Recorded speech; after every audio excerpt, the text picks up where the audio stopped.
ये है भाई Lenovo का ऑल न्यू लॉक सीरीज वाला लैपटॉप 2024 एडिशन। और ये लैपटॉप जो है वो आता है 75,000 की प्राइस में। ये जो लैपटॉप है ना, ये मिलिट्री स्टैंडर्ड सर्टिफाइड है। एक्चुअली में जो ड्यूरेबिलिटी इसकी है ना, वो भाई अमेजिंग आपको देखने को मिलने वाली है। तो शुरू करते हैं सीधा हम फिजिकल एस्पेक्ट से। ये जो लैपटॉप है ये आता है लूना ग्रे कलर में, जिसका वेट है 2.4 kg। अब ये जो बॉडी है वो टफ पॉलीकार्बोनेट बिल्ड में आती है, जिसमें थोड़ा सा आपको है ना मेटल फिनिश देखने को मिलेगा। तो हाँ, बॉडी वाइज तो मेरे को काफी ज्यादा बढ़िया लगा ये। वहीं पे अगर आप डिस्प्ले के नीचे देखोगे तो छोटी सी लॉक की ब्रांडिंग आपको देखने को मिलेगी। वहीं पे कीबोर्ड के साथ में आप देखोगे तो यहाँ पे आपको Lenovo एनग्रेव्ड लिखा हुआ मिलेगा। तो Lenovo की ब्रांडिंग काफी ज्यादा एस्थेटिक लगती है। वहीं पे अगर आप डिस्प्ले के बैक पैनल पे देखोगे तो वहां पे भी आपको Lenovo और लॉक की दोनों की ब्रांडिंग मिलेगी। और बीच में जो सेंटर पोर्शन है वो थोड़ा सा मिनिमल लुक के साथ आता है, कुछ है ही नहीं। तो एम्प्टी स्पेस काफी ज्यादा सही लग रहा है। ऑल्दो अगर बीच में Lenovo लिखा होता तो वो और भी ज्यादा कूल और प्रीमियम सा लगता। अब इस लैपटॉप में आपको नॉन रिमूवेबल बैटरी मिलने वाली है, जो कि 60 वॉट आवर की। अब ये जो लैपटॉप है ना, ये रैपिड चार्ज के साथ भी आता है। तो 80% सिर्फ 60 मिनट में आप चार्ज कर सकते हो इस लैपटॉप को। इसी के बॉक्स में आपको है ना 170 वोल्ट वाला पावर ब्रिक भी देखने को मिलती है, जो कि भाई बहुत ही ज्यादा हैवी है। और बाई चांस लड़ाई हो जाए ना तो ऐसे ऐसे ऐसे करके सीधा फेंक के मार खत्म ही। अब काफी लोगों को यहाँ पे है ना बैटरी ड्रेनेज वाली प्रॉब्लम आ रही थी, बट पर्सनली एक हफ्ता हो गया है मुझे यूज करते हुए, मुझे सच कोई ऐसी प्रॉब्लम नहीं आई बैटरी ड्रेनेज वाली। परफॉर्मेंस मोड पे भी मैंने इसी यूज किया है। बट अगर बाई चांस आपको आ रही है तो स्क्रीन पे आपको है ना एक नंबर हो रहा होगा, जनरेट दिख रहा होगा आपको। तो इस नंबर पे आप कॉल कर लेना। ये Lenovo के प्रीमियम कस्टमर वाला कस्टमर केयर नंबर है। उसी के साथ है ना आपको इसमें हाइपर कूलिंग चैम्बर देखने को मिलता है, जो कि 2 डिग्री सेल्सियस कम कर देता है आपके टेम्परेचर को। अब आप सोचो कि 2 डिग्री यार कुछ ज्यादा तो होता ही नहीं है, इससे क्या ही फर्क पड़ जाएगा। सो 2 डिग्री से भाई आपकी परफॉर्मेंस जो है वो बूस्ट हो जाएगी 10 वोट प्लस से। और वहीं पे जो फैन यूज हुए हैं ना, वो 2 डेसिबल कम साउंड प्रोड्यूस करते हैं। इसका मतलब इतनी ज्यादा नॉइसी फैन नहीं है कि भाई बहुत ज्यादा पावर यूज कर रहे हैं, उसी के साथ बहुत ज्यादा आवाज भी कर रहे हैं। और स्पीकर की बात करें तो इसमें आपको डाउन फायरिंग स्पीकर देखने को मिलने वाले, जो कि इतने ज्यादा लाउड नहीं है एक्चुअली।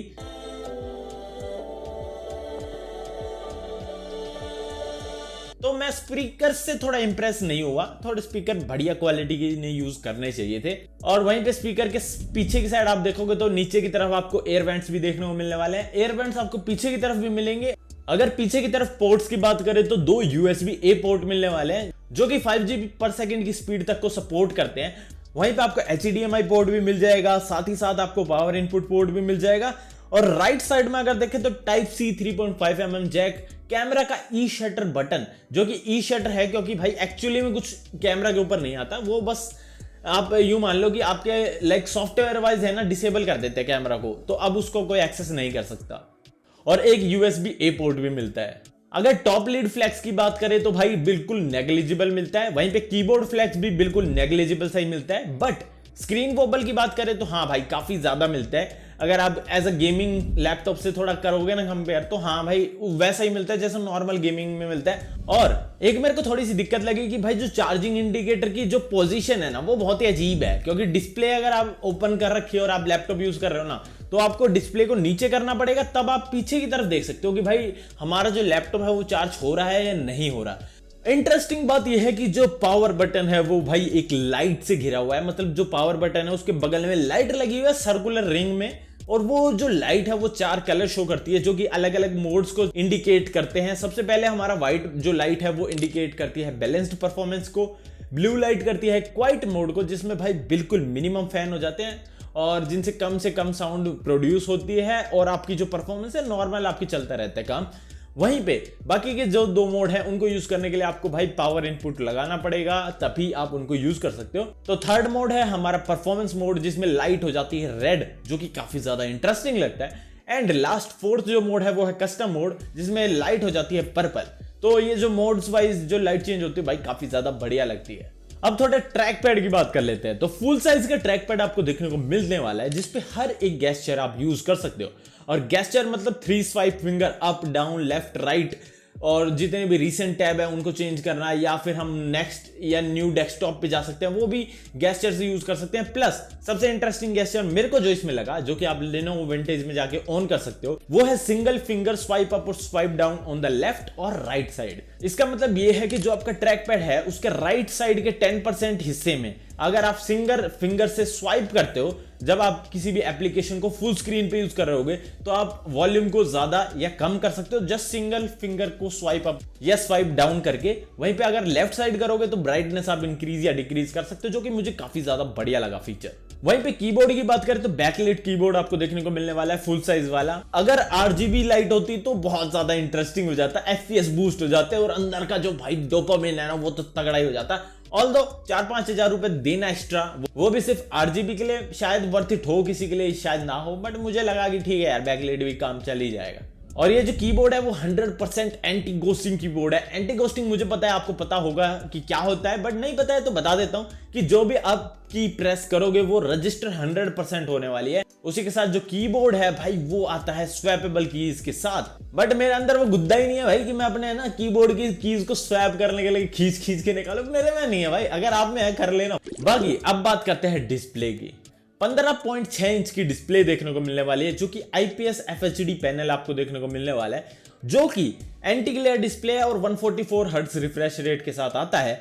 एंड इंटरेस्टिंग बात यह है कि जो ये डिस्प्ले है बहुत ही ज्यादा बढ़िया है, प्लस 100% sRGB डिस्प्ले है। सो कलर बहुत ज्यादा वाइब्रेंट आपको देखने को मिलेंगे, बट एक थोड़ी डिसएडवांटेज मेरे को लगी कि ये 300 निट्स की ब्राइट डिस्प्ले है। अब इसे ब्राइट बोलेंगे या डिम डिस्प्ले बोलेंगे पता नहीं, मेरे को थोड़ी सी लगेगा कि है ना भाई 300 निट्स थोड़ा कम लगा मुझे। ऑल्दो मेरे जो पहले वाला लैपटॉप था उसमें शायद 400 निट्स थी, तो उसके हिसाब से मेरे को थोड़ा कम लगा। ऑल्दो एक हफ्ते यूज करने के बाद मैं थोड़ा यूज टू हो गया, तो मेरे को नॉर्मल लग रहा है। वहीं पे G-Sync के सपोर्ट के साथ भी आता है, तो वो बढ़िया बात है। अब बात करते हैं सबसे तबाही वाली चीज, जो कि है प्रोसेसर। इसमें प्रोसेसर यूज हुआ है Ryzen की तरफ से आने वाला Ryzen 7 7435HS। अब ये जो प्रोसेसर वो आता है 8 कोर 16 थ्रेड्स के साथ, जिसमें 16 MB का कैच आपको देखने को मिलने वाला है, जिसकी base clock speed 3.1 gigahertz and boost clock speed आती है 4.5 गीगाहर्ट्ज के साथ। एंड वहीं पे डिफॉल्ट TDP की बात करें तो 45 वॉट है इसकी। उससे भी इंटरेस्टिंग बात पता है क्या है इस लैपटॉप के साथ, इसमें आती है एक डेडिकेटेड AI चिप।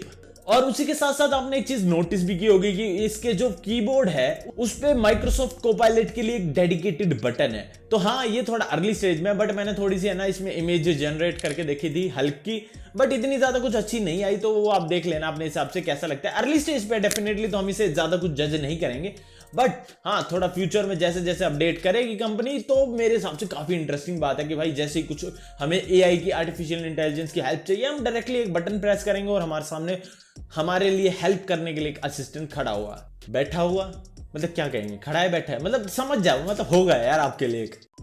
अगर हम बात करें इसमें GPU कौन सा यूज हुआ है, तो इसमें यूज हुआ है RTX 4050, जो कि आता है 6 GB ऑफ वर्चुअल रैम के साथ, जिसमें गेमिंग एक्सपीरियंस या वीडियो एडिटिंग एक्सपीरियंस बहुत ही तगड़ा हो जाने वाला है। उसी के साथ जो है ना ये GPU है ना, ये आता है 105 वॉट ऑफ TGP के साथ। TGP क्या होती है? TGP होती है टोटल ग्राफिक पावर। और उसी के साथ साथ ये जो लैपटॉप है वो 125 वॉट TDP के साथ आता है। अब TDP क्या होती है? TDP होती है भाई थर्मल डिजाइन पावर। शायद मैंने इन पे एक शॉर्ट्स वीडियो बना रखा है, आप जानना हो तो भाई क्या कुछ होता है तो जाके देख सकते हो आप। सो ये वाला पार्ट थोड़ा सा रिकॉर्ड करना पड़ रहा है, क्योंकि जो GTA 5 के है ना गेम प्ले में टेस्ट कर रहा था ना, उसमें थोड़ी सी है ना मतलब फ्लक्चुएशन मेरे को दिखी जब मैंने दोबारा प्ले करा, तो उसके बारे में थोड़ा डिटेल में बात करते हैं गेम टेस्ट में। देखो GTA 5 को मैंने प्ले किया अल्ट्रा हाई सेटिंग पे, जिसमें फ्रेम स्केलिंग को 2.5x तक मैं लेके गया, बट वहां पे दिक्कत क्या हो गई कि भाई बिल्कुल ही मूव करना ही बंद कर दिया, स्क्रीन ने कर्सर तक भी मूव नहीं कर रहा था, इतना ज़्यादा लोड आ गया था इस पे। तो दिक्कत ये हुई कि भाई हाँ, इतना ज़्यादा हाई एंड सेटिंग पे आप इसे चला ही नहीं सकते। तो FPS की तो बाद में ही बात करेंगे। उसके अलावा 2x या फिर 1.5x फ्रेम स्केलिंग पे चलाओगे ना, तो हाँ बढ़िया आपको FPS मिल जाएंगे, बढ़िया इन द सेंस 40 तक FPS मिल सकते हैं। बाकी लोवेस्ट सेटिंग पे चलाते हो तो वही आप है ना 120, 30, 40, 50 तक भी लेके जा सकते हो FPS, तो उसमें कोई दिक्कत की बात नहीं है। बट थोड़ी हाई एंड सेटिंग पे इसके थोड़े गुर्दे छिल गए और किडनी में इसके अटैक आ गया था।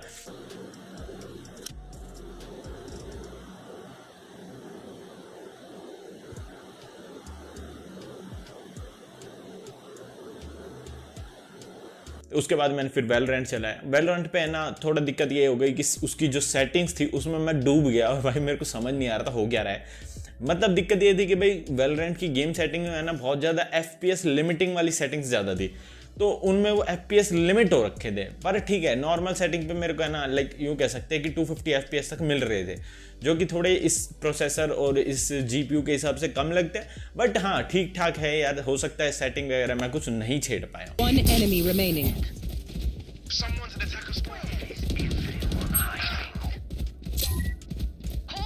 बट थर्ड जो गेम था वो मैंने ट्राई किया PUBG, और PUBG मैंने हाई एंड सेटिंग पे चलाया।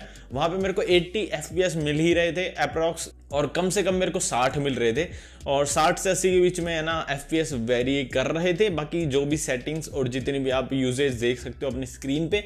बट एक है ना, जो जब मैं PUBG खेल रहा था मैंने नोटिस करी कि भाई थोड़ा सा लैग आ रहा है बीच बीच में, मतलब ऐसा नहीं कि लगातार ही आ रहा है, बट हाँ आ रहा है बीच में, वो नोटिसेबल था थोड़ा। तो वो एक हाँ हो सकता है कि भाई फुल हाई एंड सेटिंग पे खेल रहे हैं, तो आप हाँ मिड सेटिंग पे खेलोगे तो बढ़िया गेम आप खेल पाओगे, बढ़िया FPS भी मिल जाएंगे, एंड आप अच्छा खासा गेम भी प्लेएबल सा होगा। और यूँ नहीं कह सकते कि भाई बहुत हाई एंड सेटिंग पे खेलोगे तो बहुत ही तगड़े FPS और बढ़िया सेटिंग्स मिलने वाली है, नहीं वो नहीं हो पाएगा। बट हाँ ये एक मिड रेंज वाला लैपटॉप है, तो मिड रेंज वाले गेम एक्सपीरियंस आप ज़रूर से ले पाओगे। वहीं पे अगर हम थोड़ी वीडियो एडिटिंग की बात करें तो हाँ मैंने वीडियो एडिट करके देखी इसमें वंडरशेयर फिल्मोरा 13 में।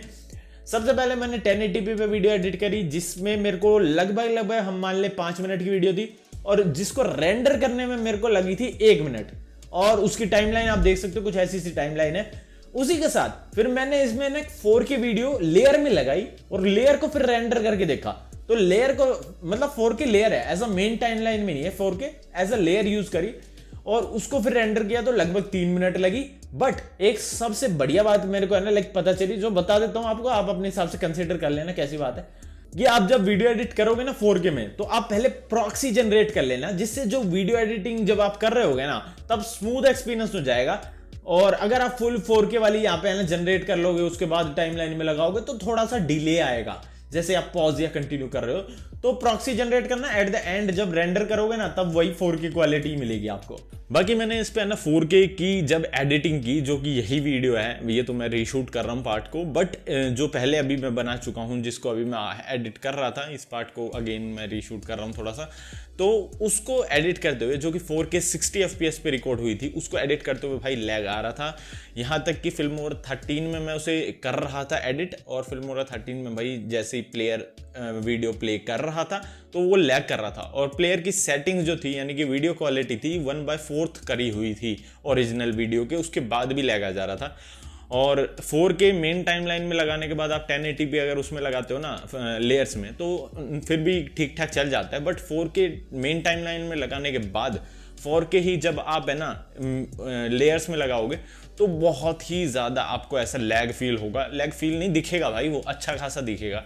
तो हाँ आप हाई एंड 4K एडिटिंग नहीं कर पाओगे, हाँ बट 1080p की हाई एंड एडिटिंग आप कर सकते हो, बहुत ही अच्छी खासी 1080p की एडिटिंग करके देगा। तो हाँ ये बात मेरे को बस ऐड ऑन करनी थी। और एक चीज़ और ऐड ऑन कर देता हूँ कि जब भी आप गेमिंग कर रहे हो ना हाई एंड सेटिंग पे, जैसे मैं GTA 5 हाई एंड सेटिंग पे खेल रहा था, तो भाई हीटिंग इशू काफ़ी ज़्यादा था। और heating issue in the sense कि भाई नीचे से हीट हो रहा है, नीचे की तरफ जा रहा है, तो कोई दिक्कत नहीं है यार, हीट डिसिपिएट हो रही है, कोई दिक्कत ही नहीं है। बट दिक्कत कब आई, जब ये कीबोर्ड पे हीट मार रहा था, तो हीट हो गए थे बहुत ज़्यादा कीबोर्ड, जब मैं उनको कीज़ को प्रेस कर रहा था या यूज़ कर रहा था, तो मुझे वो फील हो रहे थे एक्चुअली में। तो उसकी वजह से मैंने सोचा कि ये बात तो ज़रूर से मेंशन करनी चाहिए, बाई चांस अगर आप लेने की सोच रहे हैं तो हाँ इस बात को नोटिस में ज़रूर से रखना। अब हम बात करते हैं रैम की।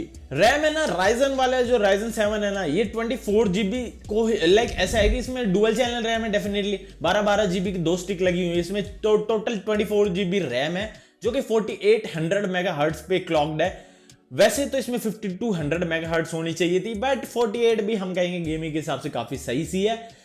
और हाँ आप इसको डेफिनेटली 64 GB तक अपग्रेड कर सकते हो। और स्टोरेज की बात करें तो 512 GB की आपको SSD मिलने वाली है, जिसकी रीड एंड राइट स्पीड आप अपनी स्क्रीन पे देख ही पा रहे हो, जो कि मुझे थोड़ी कम लगी। डेफिनेटली थोड़ी ज्यादा होनी चाहिए थी, ज्यादा बेहतर होनी चाहिए थी, बट ऐसा नहीं है कि भाई बिल्कुल ही खत्म है, तो ठीक ठाक आपको इसमें परफॉर्मेंस मिल ही जाएगी स्टोरेज में भी। अब बात करते हैं डायरेक्टली Lenovo Vantage ऐप की। Lenovo Vantage से पहले बताऊं तो एक्सेसिबिलिटी वाले फीचर भी आपको काफी सारे मिलने वाले हैं, वो अपने हिसाब से आप है ना सिलेक्ट करते रहना। और Windows 11 के फीचर्स तो भाई काफी तगड़े हैं, जिन पे मैं डेडिकेटेड वीडियो बनाने वाला हूं कि क्या कुछ Windows 11 के फीचर मिल रहे हैं अभी, जो कि मेरे को पर्सनली भाई काफी ज्यादा इंटरेस्टिंग लगे। तो Windows 10 से शायद मैं कंपेयर कर दूं तो Lenovo Vantage ऐप में ना भाई आप काफी सारी चीजें देख सकते हो। ओवरक्लॉकिंग आप सीपीयू को यहीं से कर सकते हो, यहीं से आप रैपिड चार्ज ऑन ऑफ कर सकते हो, कन्वर्जन मोड को ऑन ऑफ कर सकते हो, बैटरी को फ्लिप टू ओपन या फ्लिप टू स्टार्ट वाले फीचर को भी यूज कर सकते हो, सिंगल फिंगर स्वाइप अप और swipe down to like increase volume और ब्राइटनेस, वो भी आप यहीं से कस्टमाइज कर सकते हो। नेमिक ऑडियो का सपोर्ट मिलने वाला है। नेमिक ऑडियो क्या है? ऑडियो ड्राइवर एक्चुअली, जिससे आपके ऑडियो एक्सपीरियंस बढ़िया हो जाएगा जब आप मूवी देख रहे होगे, गेम्स देख रहे होगे, गेम्स खेल रहे होगे सॉरी, और मूवीज वगैरह कुछ अलग अलग हिसाब से आप अपने हिसाब से सेटिंग कस्टमाइज कर सकते हो, जो कि बढ़िया बात है, जिसका सपोर्ट आपको मिलने वाला है इस लैपटॉप में, और जिसको आप कस्टमाइज यहां से Lenovo Vantage ऐप से भी कर सकते हो, सेटिंग्स में भी जाकर कर सकते हो, और जब आप ब्लूटूथ से कोई डिवाइस कनेक्ट करते हो, ऑडियो डिवाइस, तब वहां से भी आप कस्टमाइज कर पाओगे। तो हाँ, Lenovo Vantage ऐप मेरे को तो भाई काफी ज्यादा बढ़िया लगा, जहां पे आप भाई जीपीयू की परफॉर्मेंस, सीपीयू की परफॉर्मेंस, बाकी बैटरी लाइफ, या फिर हम और भी जितने भी आप चीजें होती है ना कस्टमाइजेशन, वो सब आप यहाँ से कर सकते हो। वहीं पे आपको Lenovo के विजेट्स भी आपको इसमें देखने को मिलने वाले हैं, जो कि मेरे को पर्सनली थोड़ा यूजफुल लगा, जिसमें आप कन्वर्जन मोड में डायरेक्टली एंटर कर सकते हो, रैपिड चार्ज को ऑन ऑफ डायरेक्टली कर सकते हो, बैटरी हेल्थ डायरेक्टली देख सकते हो, बैटरी कितनी है वो भी डायरेक्टली देख सकते हो, वाईफाई वगैरह आप वहीं से बंद कर सकते हो सिंगल क्लिक में, जो कि बढ़िया लगा मेरे को। और इसमें पर्क्स क्या मिलते हैं भाई? इसमें मिलते हैं आपको Windows 11 home, Microsoft office life time के लिए 2021 वाला, और 3 मंथ का Xbox पास मिलता है, जिसको पर्सनली भाई कोई यूज करता है, कोई नहीं करता, मैं पर्सनली यूज करने वाला हूं भाई। इसमें वाईफाई 6 और ब्लूटूथ वर्जन 5.2 देखने को मिलने वाला है, जिससे भाई आपकी कनेक्टिविटी काफी फास्ट और काफी स्ट्रांग। अब सजेशन की बात करते हैं कि क्या आपको ये लेना चाहिए, नहीं लेना चाहिए, इसके अलावा कौन सा बेस्ट हो सकता है।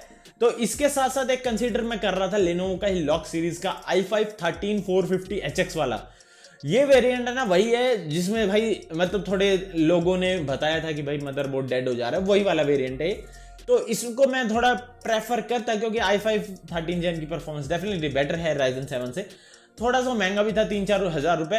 तो अगर आपका ना ऐसा है कि थोड़ा सा रिस्क ले सकते हो, तो रिस्क आपका होगा 0.1% का।